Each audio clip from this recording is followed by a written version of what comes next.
नमस्कार दोस्तों, स्वागत है आपका हमारे YouTube channel interesting mysteries and facts में। सीरियल किलर शब्द सुनकर किसी के दिमाग में क्या प्रतिक्रिया आ सकती है, चाहे जो आए, लेकिन किसी सीरियल किलर के नाम के आगे हीरो या नायक जुड़ना काफ़ी अटपटा सा लगता है। दुनिया में कुछ भी संभव है।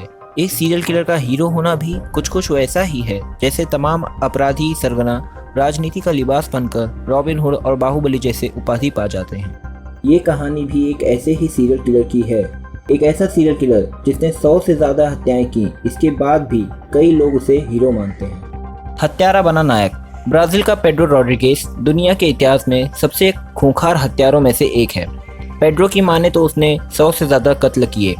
इनमें उसका अपना बाप और शहर का वाइस मेयर भी शामिल था। इन सभी हत्याओं में से उसके अपने पिता की हत्या सबसे भयानक थी, जहां उसने फांसी पाने जा रहे अपने पिता को अनगिनत बार चाकू मारे और उनका दिल काटकर निकाल लिया। इसके बाद दिल के दांत से काटकर 2 टुकड़े कर दिए। इन सारी हरकतों के पीछे उसके अपने तर्क थे और यही तर्क उसे दुनिया के किसी भी सीरियल किलर से अलग बनाते हैं। पेड्रो की कहानी जानने से पहले आपको डेक्स्टर के बारे में जानना चाहिए। डेक्स्टर मॉर्गन एक बहुचर्चित अमेरिकी टीवी सीरीज का मुख्य पात्र है। डेक्स्टर मायामी पुलिस डिपार्टमेंट में फॉरेंसिक में काम करता है। डेक्स्टर को एक पुलिस अधिकारी ने पाला पोसा। डेक्स्टर की सौतीली बहन भी पुलिस में ही है। डेक्स्टर अपने स्वर्गीय सौतेले पिता से बहुत प्रेम करता है। डेक्स्टर के अंदर एक अपराधी बसता है, वो जो खराब परिवेश में पल बढ़कर हत्याओं और अपराधों की काली दुनिया की तरफ मुड़ गया है। डेक्स्टर एक सीरियल किलर है। उसके अंदर हत्या करने की प्रवृत्ति है। अपने आप को किसी शैतान में बदलने से बचाने के लिए डेक्स्टर हत्याएं करता है। डेक्स्टर बलात्कारियों और हत्यारों को मारता है और उनकी लाशों को समुद्र में ले जाकर डुबो देता है। उसका फॉरेंसिक एक्सपर्ट होना सबूत मिटाने में काम आता है। पेड्रो भी कुछ ऐसा ही था। पेड्रो फ्रैक्चर वाली खोपड़ी के साथ पैदा हुआ था। इसकी वजह उसके अपने पिता थे।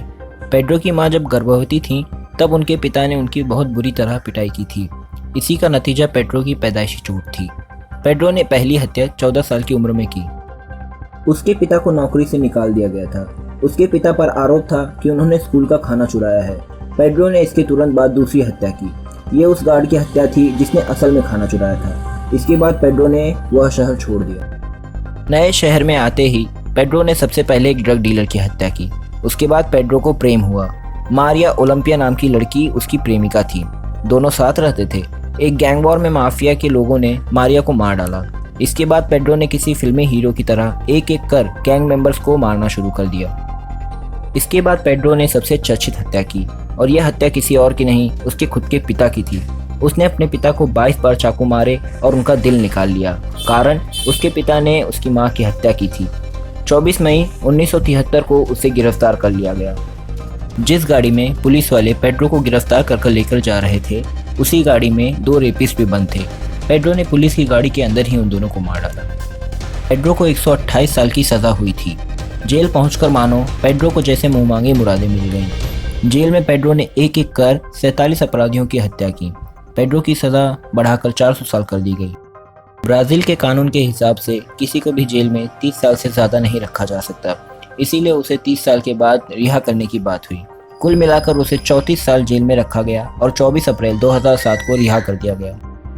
रिहा होने के बाद पेड्रो पर डॉक्यूमेंट्री बनी, इंटरव्यू हुए। पेड्रो ब्राज़ील में कहीं हाउसकीपर की तरह काम करने लगा। पेड्रो को कई criminal psychologist perfect serial killer मानते हैं। पेड्रो को ब्राज़ील के लोग मेटाडोर यानी सांड से लड़ने वाले के नाम से भी बुलाते हैं। 2011 में पेड्रो को फिर गिरफ्तार किया गया। इस बार किसी हत्या के आरोप में नहीं था। पेड्रो के इसी गिरफ्तारी के बाद वह कब रिहा हुआ, इसके बारे में कोई कुछ नहीं जानता। क्या पेड्रो जिंदा भी है, और अगर हाँ तो कहाँ? क्या पेड्रो आज आम आदमी की ज़िंदगी जी रहा होगा, या आज भी वह रेपिस्ट और अपराधियों को अपना शिकार बना रहा होगा?